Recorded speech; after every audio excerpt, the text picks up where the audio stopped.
এসে যাবে, এটা আসার জন্য নবীর ওয়ারিসদের ভালোবাসতে হবে। আমরা নবীর ওয়ারিসদের কেন ভালোবাসবো? এটা ভালোবাসার মাপকাঠি হচ্ছে, আল্লাহকে ভালোবাসার মাপকাঠি হচ্ছে নবী, আর নবীকে ভালোবাসার মাপকাঠি হচ্ছে নায়েবে নবী, নবীর ওয়ারিসগণ।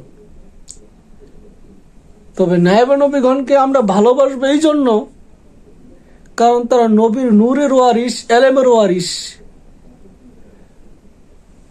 তাহলে ন্যায় পড়তেছে ঢাকা, অর্থাৎ নবীর প্রতিনিধি, অর্থাৎ ভিতরে নবীর নূর অবস্থান করতেছে। তাহলে একটা হাদিস আসছে, আনা মিনাল্লাহি ওয়াল মুমিনু মিন্নি, আমি আল্লাহর থেকে আর আমার থেকে মুমেন, অর্থাৎ আল্লাহর জ্যোতি নবী, নবীর জ্যোতি মুমেন।